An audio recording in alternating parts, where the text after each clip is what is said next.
Welcome to the Fans In Sports Show. But thank God I'm not a Florida fan. Just out here looking trash. People call me crazy for saying they had 6 losable games on their schedule. That's where I picked y'all preseason. So I don't know how, but somehow they got some excitement around their program right now.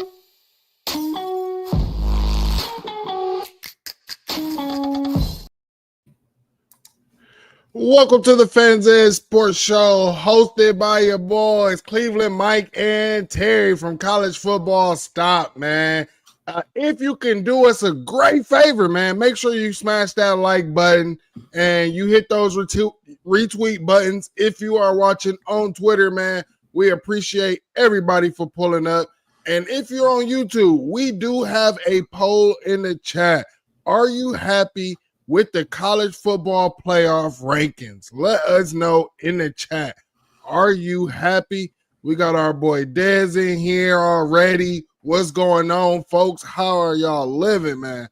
We got a jam-packed show, man. So, Terry, I got to ask you, man, how you doing? Hey, man, that was such a lit intro, Mike. Hey, let's go, dude. You're hyped today, man. Yeah, hey, I'm man. doing good, man. I'm doing great. Had a great day. Great week so far. How about you, man? Hey, I'm feeling great, man. I can't complain, man. Kids doing good, family doing good. So anytime as a father, as a family man, when that's happening, got to be happy with that, right? But we got to get into the show, man. Starting off with some recruiting news, the fan base that said that they don't need a quarterback, doesn't matter who their quarterback is. We've been seeing nothing but them subtweeting everything out here under the sun about Bryce Underwood, right? And then they was talking about Dave Portnoy, whatever the heck his name is. He was going to be in on this, but I thought his thing was, transfer quarterbacks, right? Something that's proven, not something that's unproven. But then we heard, Connor Stallions, we heard he was working in high school and everything. But are they going to have to create another rule for him on the high school level? Like, as a coach, you are coaching one high school where you ended up being the interim head coach for a time period, and now you're working for the school during the playoffs of another team. What do you think about that, Terry? Yeah, man, obviously just Connor Stallions working at the school that Bryce Underwood is at is hilarious. It's honestly like probably the funniest thing that could have happened in this situation, right? Like, I don't know, man. And I made the same comment you just made, like they're going to end up causing another rule change with this, which it would be hilarious if something did come out. But, I mean, he's not even on Michigan staff no more, so I don't even think it matters. What's going to be the funniest thing to come out of all this, and I think the smoke that's actually happening right now, is that Bryce Underwood is staying with LSU and that he's not going to end up going to Michigan. And that is going to be the funniest thing because they're trying to get into this like big time level of recruiting that we're used to dabbling in, and a lot of the other big time teams are used to dabbling in, and it's a cutthroat world. And all these little antics that they're doing, like singing the Michigan fight song at his game and sending Connor Stallions there. I mean, that stuff it's not going to win over some of these big time 5-star recruits, man. It's not how it is. Facts. I agree with you. I agree with you there, man. And then during post game of the Mizzou beating OU, right? Eli Drinkowitz, man, he be smelling the roses, I guess, all the time because they're sitting there. We're going to get, to the CFP rankings in a minute, but we have to talk about this because he said that their CFP hopes are still alive. Do you believe that or what? I mean, they got 2 losses, right? Yeah, they got 2 L's. Yeah, I believe it, bro. Shit, I believe it. And I think that Eli Drinkowitz, I think that's the perfect thing to say. Tell your team, like, our playoff hopes are still alive. We got everything to play for in front of us.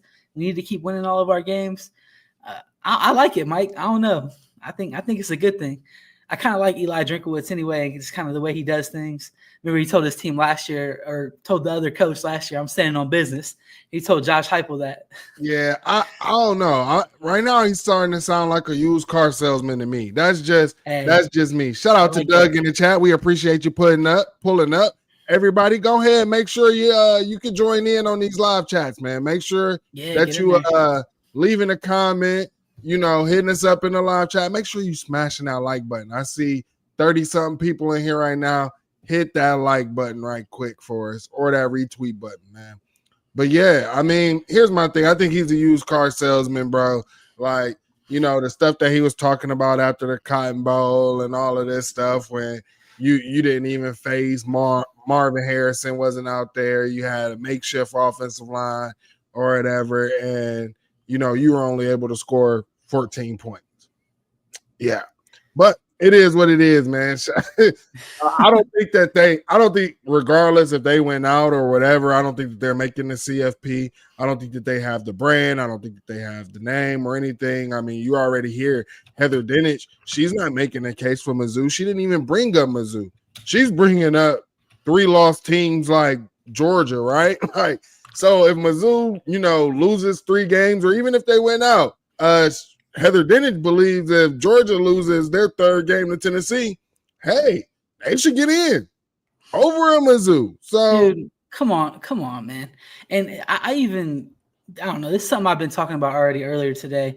Just the SEC fans are all over the timeline and stuff right now, crying. And I hate it. Like I like the SEC. I like what they do in football down there. It is good football, dude. You gotta admit, if you watch the football games, it's good football.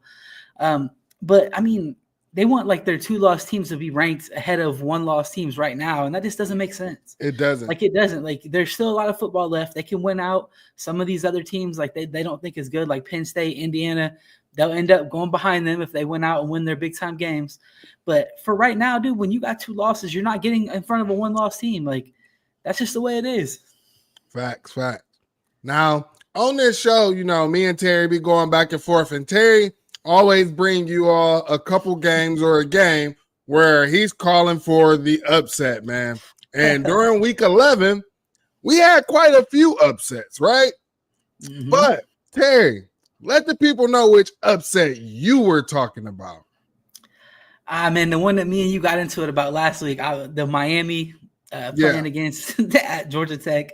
I try to tell you, but dude, that upset is more so just Miami is a team that all year they've been in close games with teams like Georgia Tech. Right. So it just took a team to not screw the game up in the end of the game. Right. And they were going to beat them. So that's kind of where I was at with that. And obviously that's big time, dude, because Miami, I thought they were going to go undefeated. I mean, their schedule is so weak. It's like I thought they might have just been one of the teams that's just the talent's going to win out in the very end of every single game. But obviously, I love that they lost, man. Now they're going to have to, they lose one more game, they're going to be in danger of being a fringe playoff team. So if they lose one more game, they are out. And we're going to get into that when we talk about the CFP rankings. But Miami losing to Georgia Tech 2 years in a row. Last year, what was it? A fumble, right? This year, and that came down to the last part of the game. This year, it really just looked like Georgia Tech had the game in hand and was playing keep away as much as they could. And here's the thing that we have been talking about Miami is, especially coming into the preseason, was how is Miami in the trenches, right?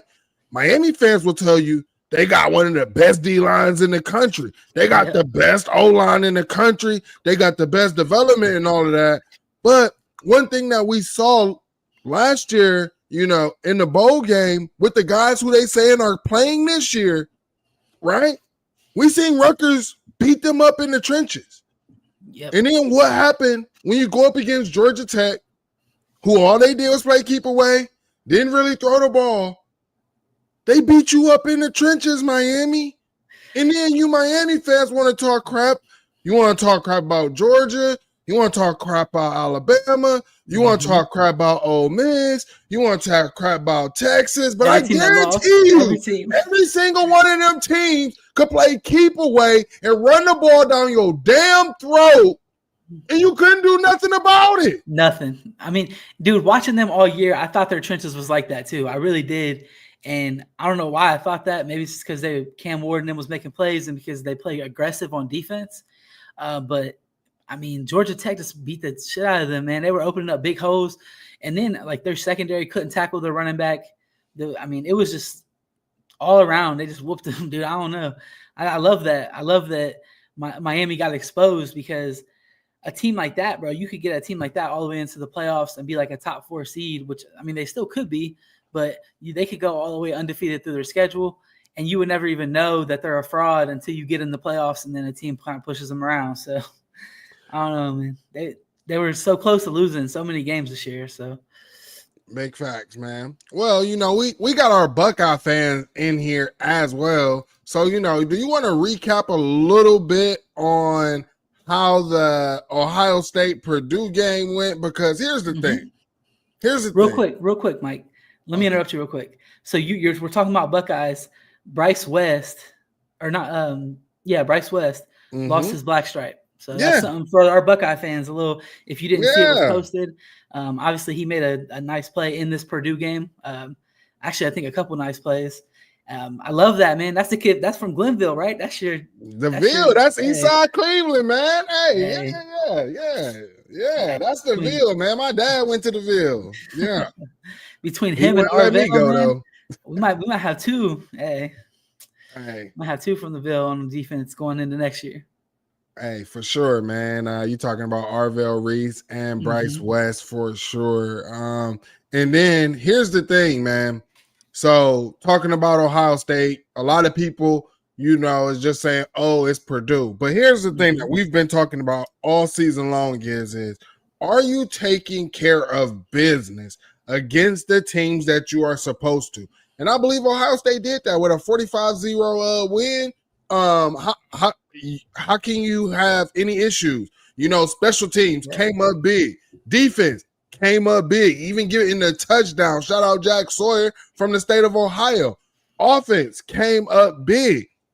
You had it in all 3 phases. How could you be upset with that? That's what you want to see. Now, like Ryan Day said, is that who you are? And what Ryan Day is challenging the team, is this who you are? Or is this just every now and again, right? Show some consistency. Yeah. Show some consistency. So, and we got to talk about this CJ Hicks, right? We have to talk about this. Yeah, CJ Hicks makes the comments. They need to put me on the fucking edge, right? And to be honest, I agree. Now, a lot of people are, showing the video of him whiffing, unblocked, or whatever, and not making a tackle, right? Didn't we see that happen with Jack Sawyer in the Penn State game? Dude, Jack Sawyer did that in this game. Okay. So did Sonny Styles. Like that happens, bro. When you got a free run at the quarterback, think about every time we send a corner blitz, they never make the tackle on the quarterback. They always just move out of the way. It's a tough thing to do. Now, obviously, coming out and saying, put me on the edge after you came off the edge like that and missed the tackle it's bold, but also like that's the type of personality that I want, bro. Like, give me someone out there listen, CJ Hicks has not looked phenomenal every time he's gotten on the field. I think he looks better now than he used to. And I think that some of the plays that he made in that game were like unsung plays. Like Cody Simon missed a tackle when they were running the jack position. CJ Hicks tracked back and stopped it from being a big gain. Tackled it for like an 8-yard gain when Cody Simon missed a tackle like 3 yards down the field.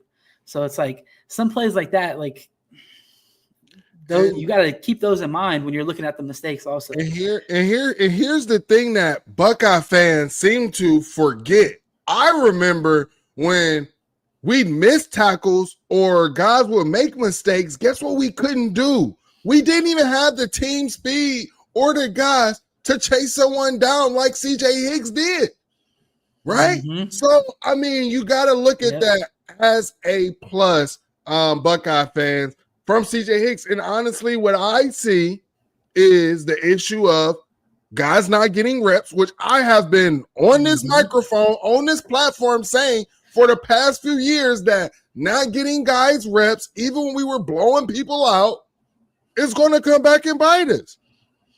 And it is. And it's not just us as fans, but it's going to come back and bite the players. And that is what I feel is happening.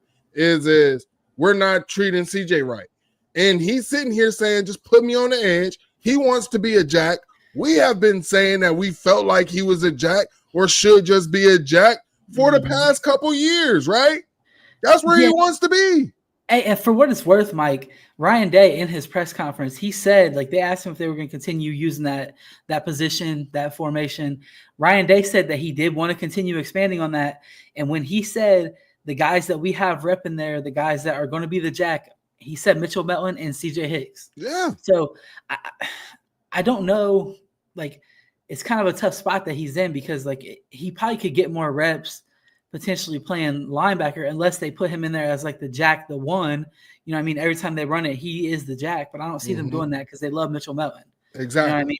So for him, it's a tough spot. Like, you could be at linebacker and maybe get the 2 reps if we blow somebody out, or if somebody gets hurt, something like that, you might get in, but then you're not getting reps at that jack position.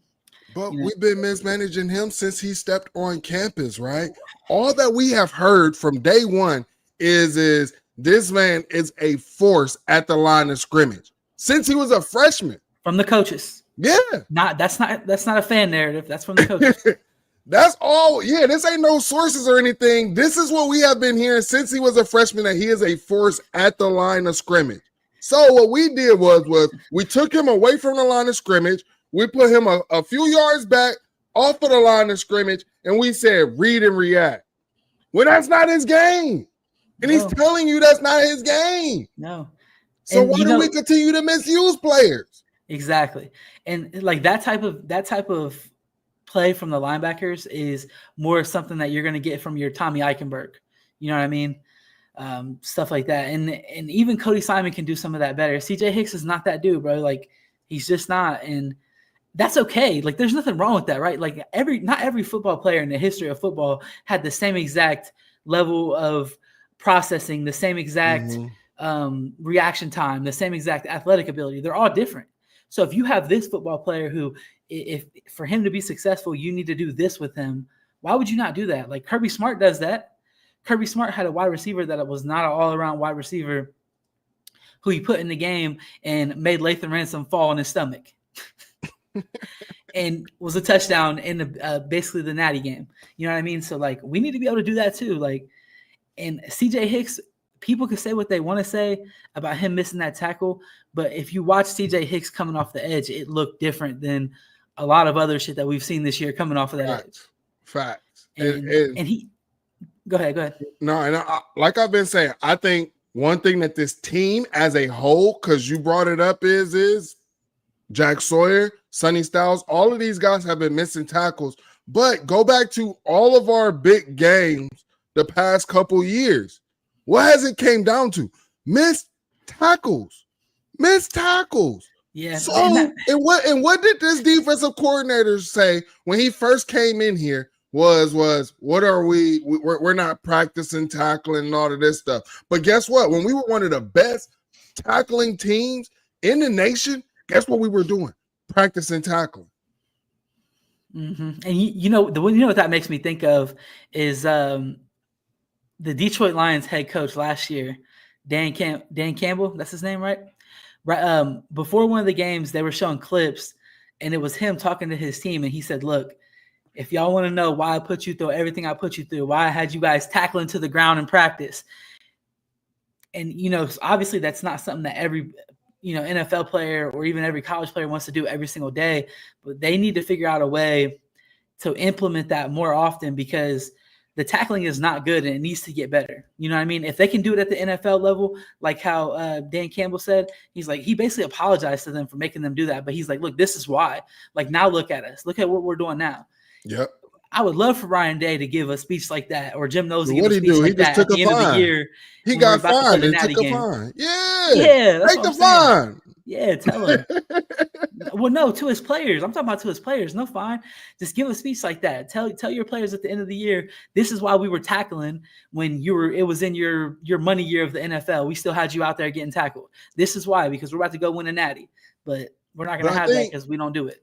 I think he did that during the preseason or whatever, and the NFL ended up coming down and fining him in the team, and then I think took away one of their contact practices or whatever. Weak.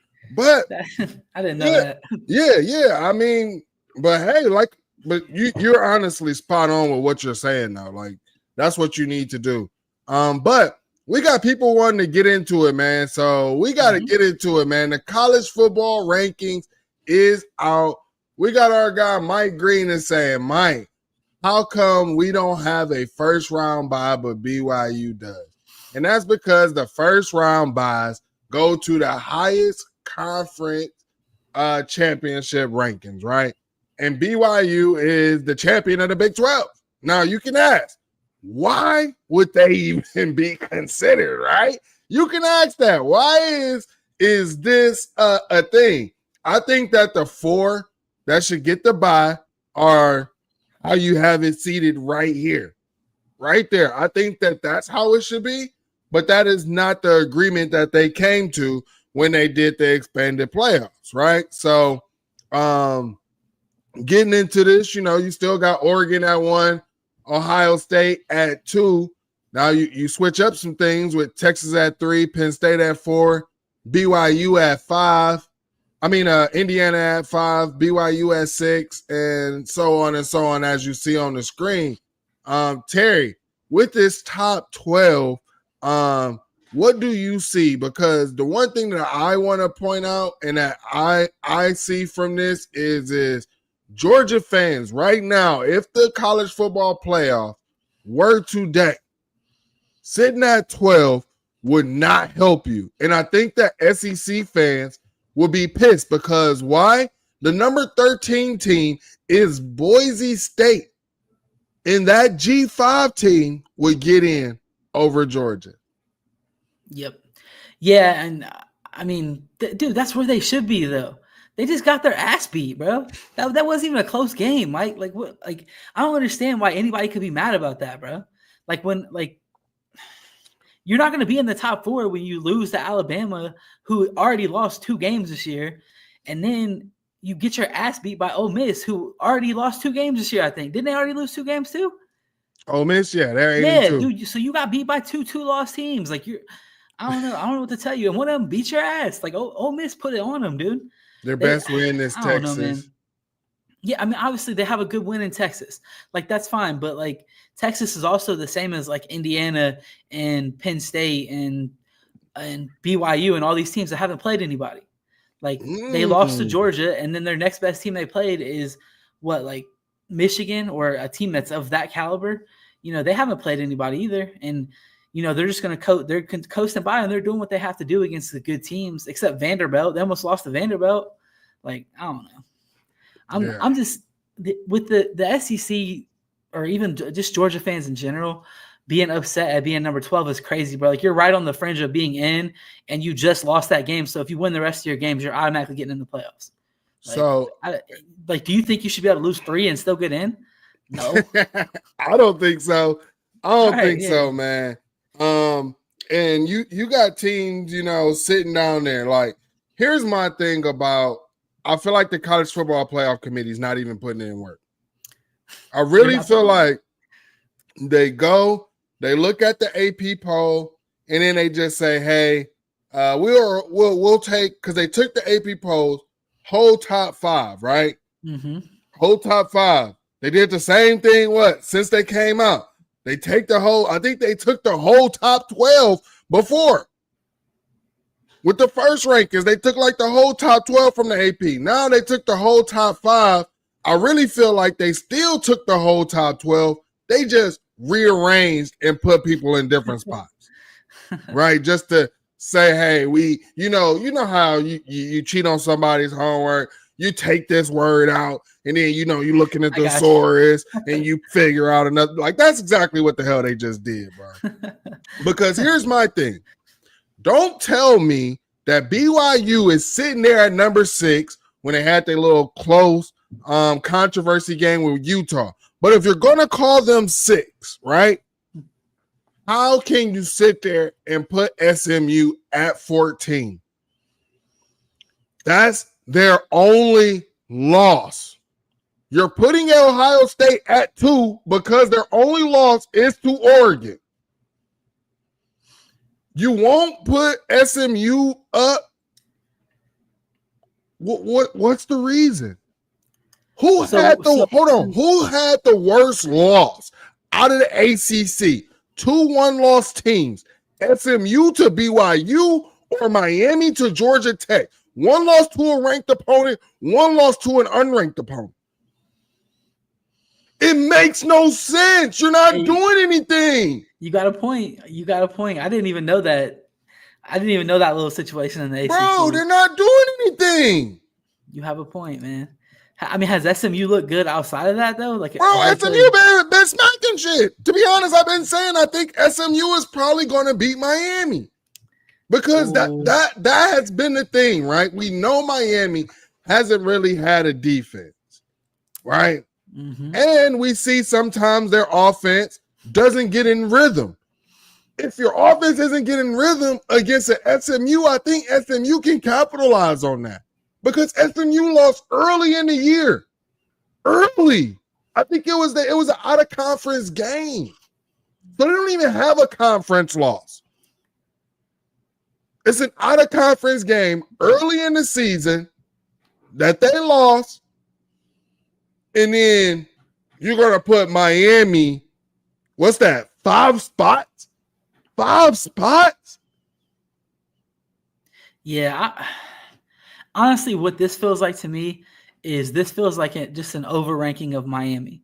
It feels like Miami is probably the oddball team here. Like, I can understand if you're looking at the Big 12 and you say, okay, BYU being undefeated. I was just reading that comment you put up there. You made me laugh while I was in the middle of anyway, BYU being undefeated and they're in the Big 12, right? Mm-hmm. Okay, BYU being undefeated in the Big 12, they can get up to the 6th seed. But once you lose one game in that conference that we know is not a good conference, that should have you drop out of the top 10. And that would be more consistent with what they're doing to SMU. So it just seems like they're high on Miami. And I think a lot of that might be because of the brand, like you were saying. But is that, like, here's my thing. Is that what we are doing now? So, like, this isn't an actual rankings. This is just a brand ranking. This ain't about what happened on the field or any of that. And that's what I'm saying. Like, they already have Miami in like the top 4. So I don't know. I guess that some of it has to be off of eye test too. I gotta look. You know what I mean? I gotta look. They ain't even okay. I was looking to see if SMU played Georgia Tech at all, because I was like, if they played, and I mean, when they lost to BYU, it was only by 3, man. I know, I've seen that. It was 18-15, right? Yep.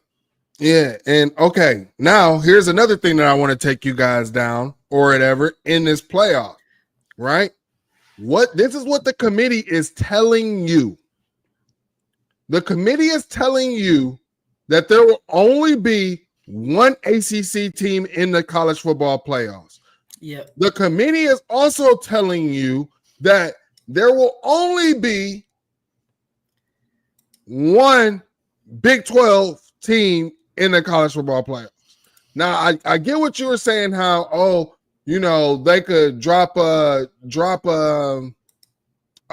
Big 12 team out because the conference sucks. But here's the thing, Terry, regardless, whoever wins that conference, they're getting an automatic bye. Yeah, and I don't think that they want another team unless it's Miami. This is where I think that kind of what I think they're thinking. That if BYU, with them being undefeated, they look like they could win this conference, right? That team's going to get in automatically. I don't think they want any other team in except for Miami, if it's going to be them, because that's the team that's going to bring money. So obviously, like we already said, it's a lot of it has to do with brand and all that good stuff. But I think with Miami, it's a little different. If Terry it's some other team, it's like out. Huh? Terry telling y'all the fix is in. Man, dude, the playoff rankings are just like that, bro. Look at the bottom half of the playoff rankings. I mean, we don't even have the graphic for it, and we can't pull it up. But the bottom half of the playoff rankings is almost all SEC teams. Yeah, sneaking the Mizzou crap in there. You sneak the 3-loss South Carolina in there, who was not ranked. But again, all they did is what the AP poll did. The AP poll snuck Mizzou in, snuck South Carolina in. Mizzou and South Carolina weren't even ranked in the AP poll last week. They got them in there, man. And guess what? LSU dropped 7 spots in the AP poll. I guess how many spots LSU dropped in the college football playoff? How much? 7 spots.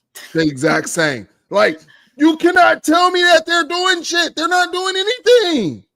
You think they're just going off of the No, AP poll and that's it? Bullshit. And they talking about we watch these games. We got I've been sitting here saying AP poll bullshit. I'll wait till the college football playoff committee rankings come out. But it's crazy because now we're seeing that the AP poll actually means shit because that's what the college football playoff committee is going off of. And I think it's ridiculous. I don't think that you got actual football minds in there. You got these athletic directors in there. But have they played the game of football? Like, do they care about wins? You say you care about who you lost to, who has the better loss, and things like that. Did anybody? I guess I missed them asking the commissioner or whatever, the Michigan dude. He's probably just gonna lie anyways because of where he's from. They're known for lying up there. Mm-hmm. But did anybody ask about how do you have Miami over SMU if you're going to rank BYU at 6? No one's going to ask that question. Not a soul. I don't know if they did or not. I'm not sure. I know they have a meeting with them and they get to ask some questions. So yeah. And then shout out to all the ESPN douchebags like Paul Feinbaum, Heather Dinich, all you dumb media heads who it is just crazy. Like, you guys think we're stupid? Do y'all just think we're stupid that we don't see that all of y'all are saying the exact same thing? Pushing the narratives. And Terry, didn't I tell you how pissed these SEC fans was going to be? Look at I'm telling you, if this was switched around and you had Alabama at 1, Georgia at 2, let's say Penn State in there at 3, and then you had LSU at 4, and then you had let's say a fucking good, if it was a good Florida team, but a good Florida team at 5 or something. Like, no, Florida's not good. Let's not even use Florida because it's Indiana at 5, right? So let's just say it's Mizzou. Mizzou at 5. What would SEC fans be doing? Oh, we got the best conference, toughest conference, all of that. Like, why aren't y'all keeping the same energy? I mean, that's just that's what people do, bro. They switch up. You know what I mean? That's just how it is. The SEC fans been acting big and bad and making fun of every other conference for saying the same stuff. And now it's them, and they're like, well, everybody knows that our 2-loss team should be ranked number 4. Everybody knows that. Bro. Like, what? What do you mean? Our 2-loss team that lost 28-10 should. Bama fans have not been conference warriors since I have met them, especially on the X app, right? Bama fans only cared about Bama and screw everybody else in the conference. Now I hear them making cases for Vanderbilt. That's sick. Vanderbilt. That's sick, Mike. Yes, it's hella sick. That's what I'm saying. Like, I got kicked out of a Bama space. Guess what? Because they was in their feelings. Yeah, I said it in their feelings. And that's, man, I don't know. They moving different. I don't know if it was the Vandy loss that did it to them or Saban leaving. I just don't know which one made them so soft. Dude, a Vandy loss is nasty. Me and you talked about this a little bit before the show. A Vandy loss, I would be sick if my coach had a Vandy loss. I mean, hey, some people lose to the unranked team. Not my coach. I'm just saying. Not my coach. Listen, that's one thing they can't say about our coach, man. He's going to take care of business if it's a unranked team. Facts. Now, I do want to talk about this before we get into our game of the week, Terry. Our guy Sam Block had put this out, and basically what this is showing is you have the number 1, 2, and 3 teams. Also 5, 6, 8, 9, 11. 8 out of the top 11 teams in college football have a transfer quarterback, right? I don't think that this is a healthy trend for college football. I think that what you're seeing is coaches are giving up on developing quarterbacks. Yep. And just going with whatever guy is more experienced and has more tape, right? And then they're like, "Hey, we just got to work out the kinks." That's what it seems like college football is going towards. And I'm telling you, you're going to hate it, because here's my thing. If I'm a parent of a kid, right? Ohio State, there's rumblings. Ohio State might be looking for a portal quarterback again. You doing 2 portal quarterbacks back to back? What is that telling the quarterbacks who's sitting on the bench in that room? And what does that tell the quarterbacks who are, possibly, trying to commit to Ohio State? Why would I go there? You're not giving me a chance. You keep talking about experience over this. I mean, the same thing with Oregon. Oregon could possibly be talking about, getting another quarterback. Same thing. We've seen it with Notre Dame. How many times have they brought in a transfer quarterback? And really, it hasn't really worked out well for them. Yeah. Yeah, man. Listen, I've been on this, Mike. I've been on this. If any of you guys follow me on social media, you know I've been on this. I hate this era of college football, what they're doing with the quarterbacks. I feel like all coaches, not all, I should say a lot of coaches are giving up on their young, talented quarterbacks. And instead of developing them, instead of allowing – because, listen, quarterbacks especially, man, they're going to develop most in-game. You need the game to slow down for you, and the only way that's going to happen is reps in-game. And when these young quarterbacks develop and they're super talented, that's when you have a guy like CJ Stroud who goes to the, he's went to the NFL and he looks really good already in the NFL, won the Rookie of the Year, stuff like that. You don't really see that too much with your quarterbacks that start playing at an older age, or not even start playing, but stay in college for, 5, 6 years, whatever. I don't know, Mike. I hate it. I hate that they're giving up on the young, talented player to get the experienced player that's maybe a little bit less talented, that has a little bit less of a high ceiling. To me, college football is like all about ceilings. That's why I really struggle with some of the stuff Ohio State does. College football to me is a ceiling sport. Like, right, you get Ryan Williams at your school, he plays all the time. Like, you get Jeremiah Smith at your school, he plays all the time.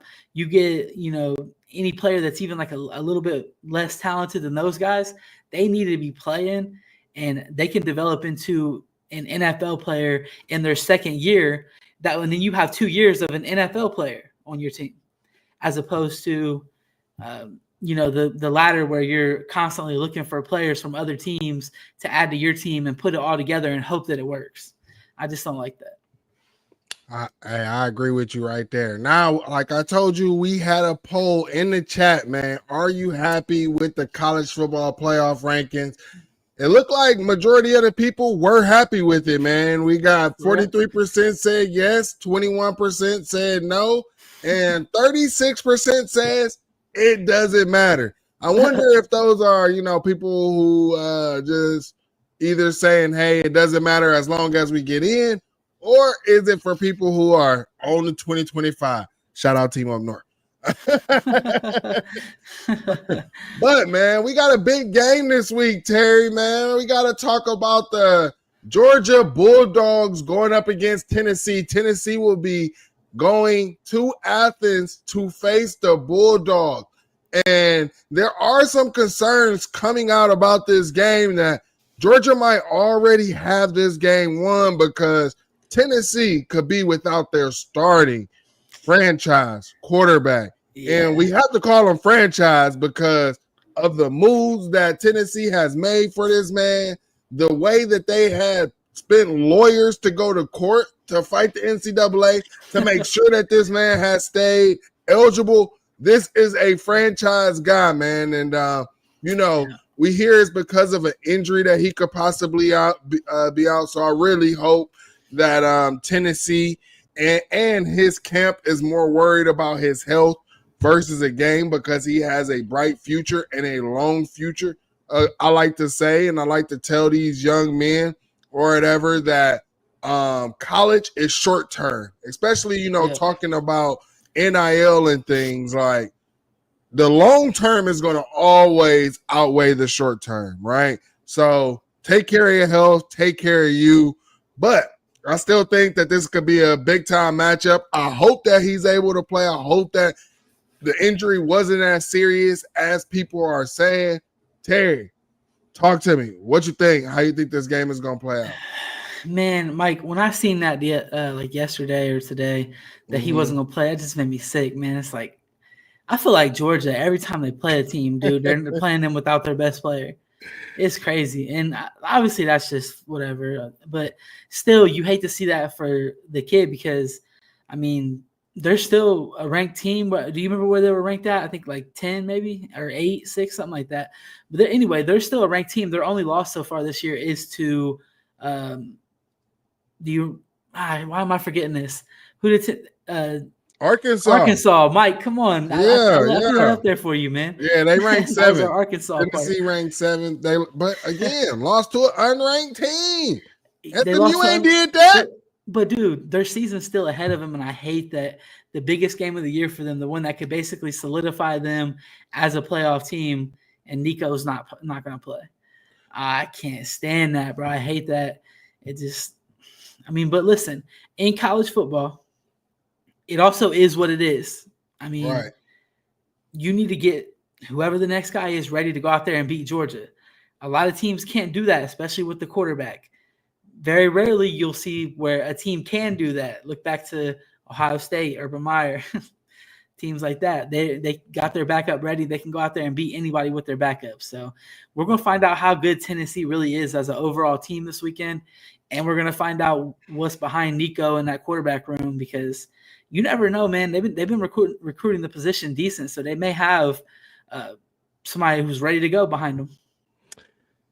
Maybe so, man. Hopefully so. But here's the thing. You just don't know what you're going to get out of Georgia. You don't know. I mean, to be honest, Tennessee has a good defense, right? They really do. They have a pretty good defense. Mm-hmm. And what has been the issues for Georgia? The offense, especially Carson Beck, and Kirby Smart doubled down and said that he's going to ride with Carson Beck till the wheels fall off, right? A reporter asked him, hey, you're going to maybe try to switch it up, bring a quarterback in for some packages, a little bit more athletic, give the defense something to think about. No, he riding with Carson Beck till the wheels fall off. So, I thought Carson was going to be one of the top quarterbacks coming into this season. Obviously, he has shown that he's not. I mean, what I think the dude has thrown almost 9 interceptions in the past 3 games, right? He's been struggling, man. Yeah, so, Carson Beck has only 12 interceptions, and you're talking about a first-year starter in Nico only having 4 interceptions. So if he's able to play, he doesn't put the ball in harm's way too often. You did see, in the Arkansas game, Arkansas, was coming after him, putting a little bit of pressure on, but the offense has looked a little bit better since then. Now we've seen how, Georgia was able to affect Texas with the defense and things like that. So those are some things that I'm wondering about in this game. And like I said, I seen somebody in the chat say Nico is going to play.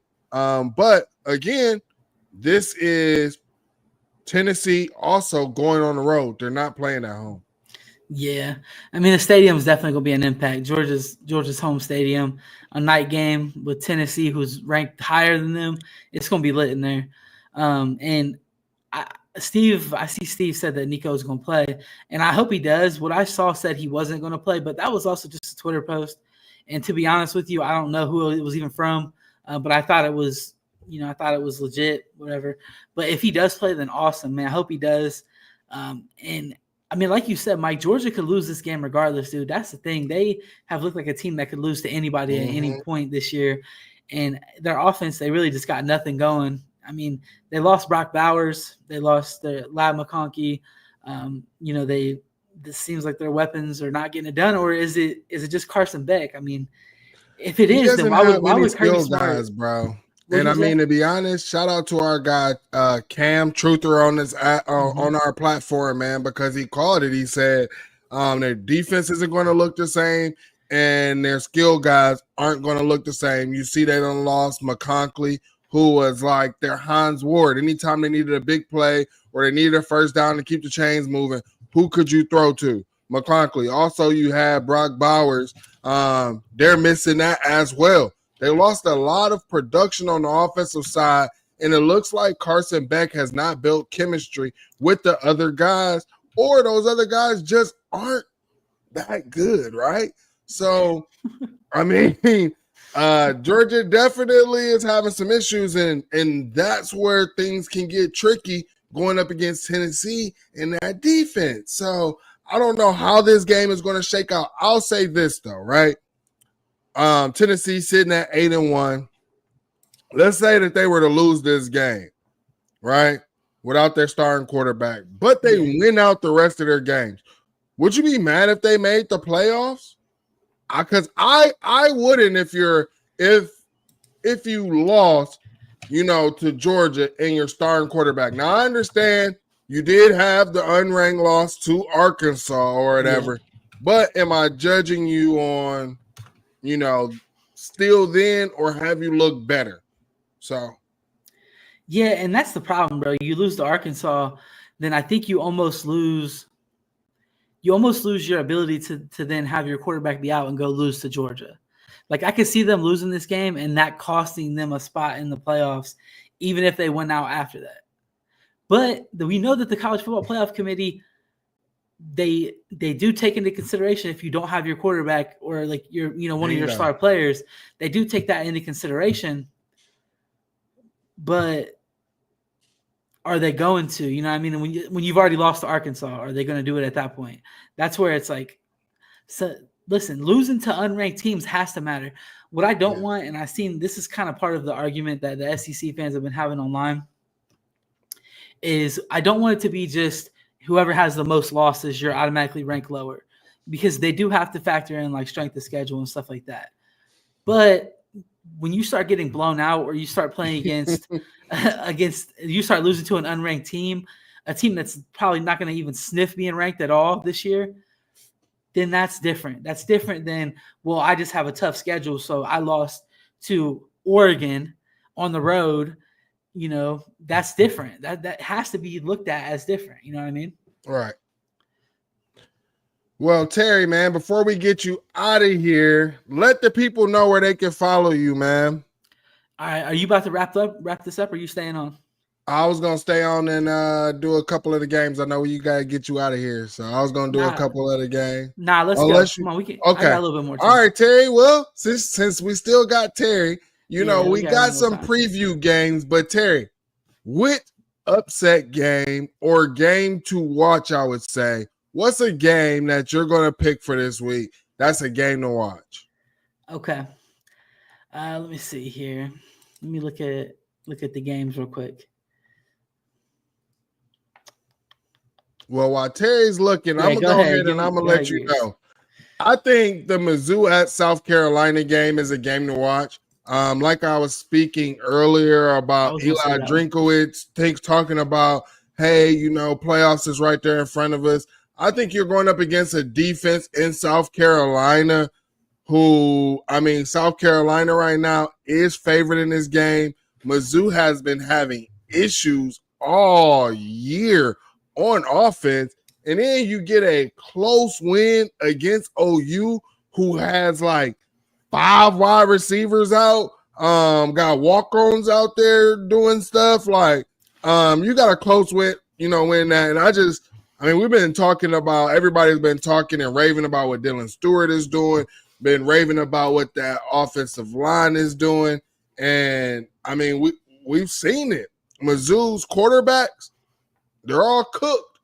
No pun intended, but they're all cooked, man. They don't look good under pressure at all.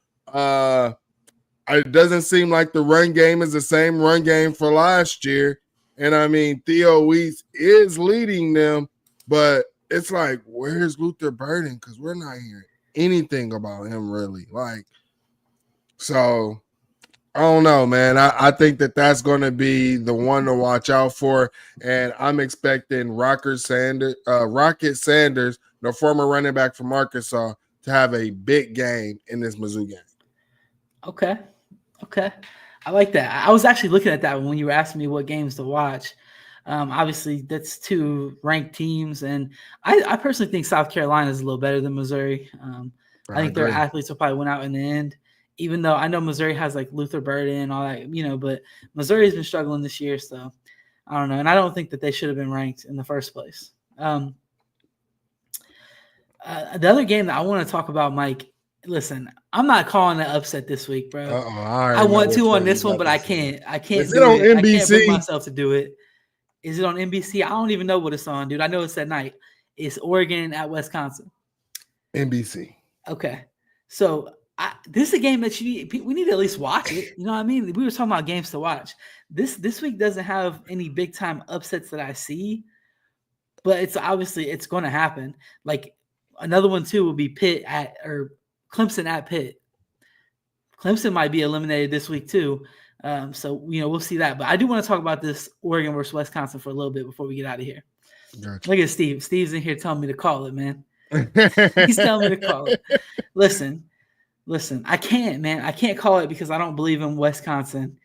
But they've been playing some better football. The last couple games, they've been playing some better football. They lost to Penn State, obviously, which I think Oregon will beat Penn State. So that's why I can't call it, Mike. I can't do it. Wisconsin has been looking a little bit better, from their embarrassing loss against Alabama.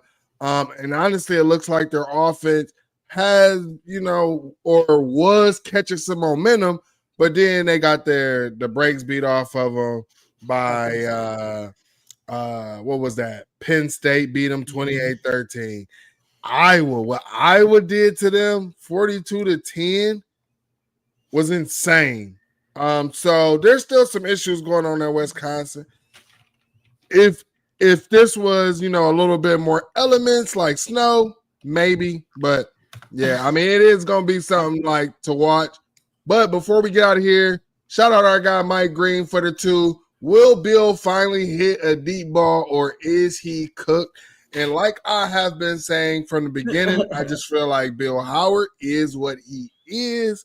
The deep ball hitting somebody in stride.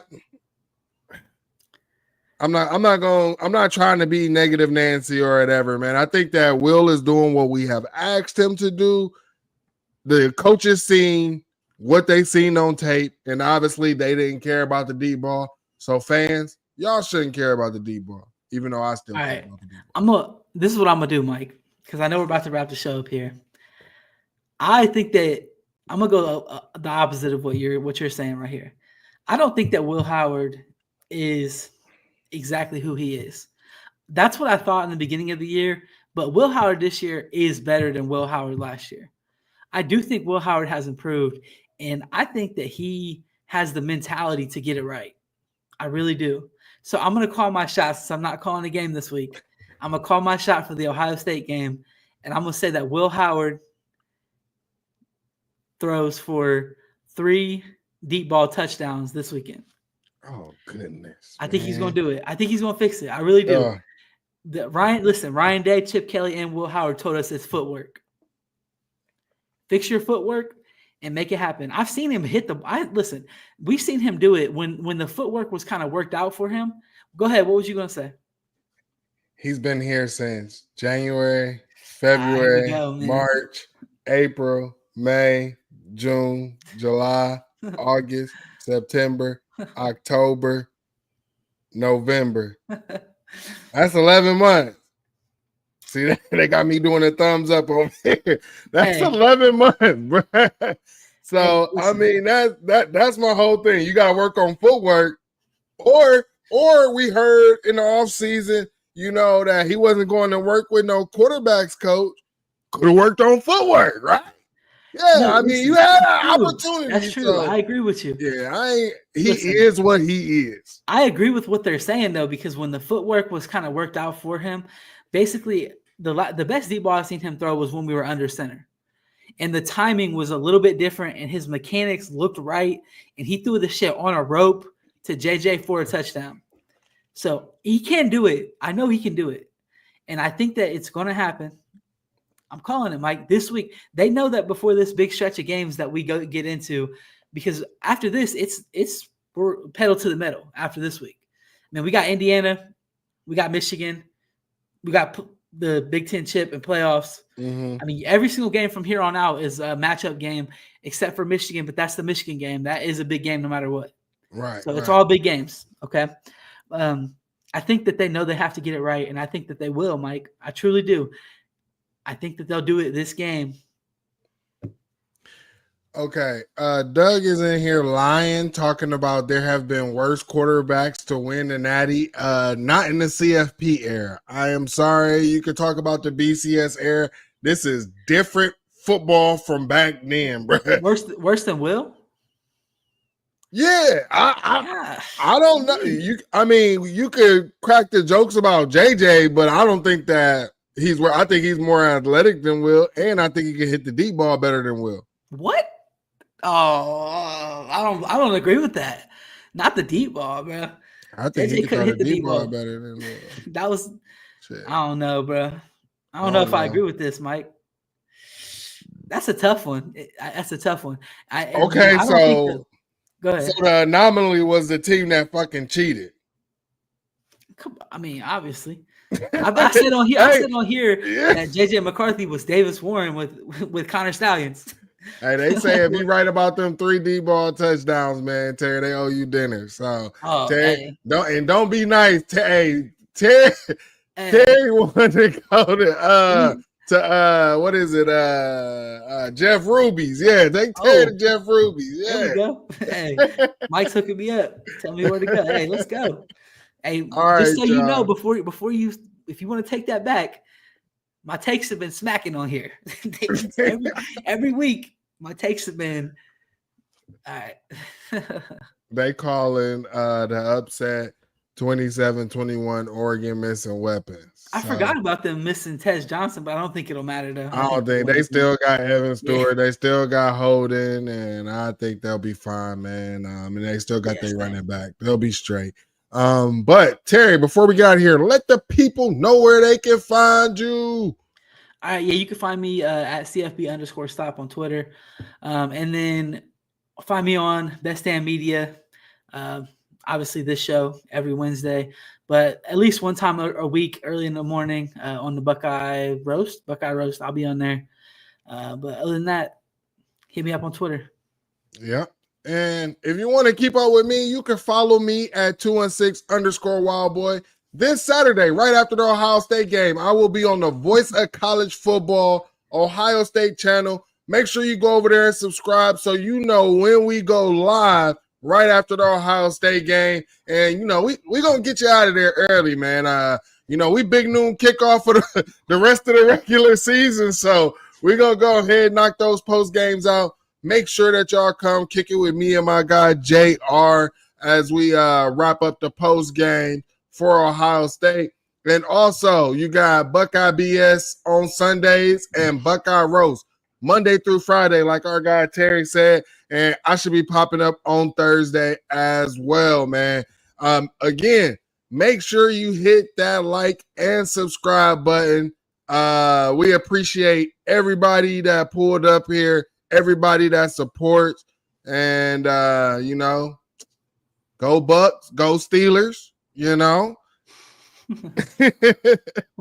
me and Terry are out of here, y'all. We out.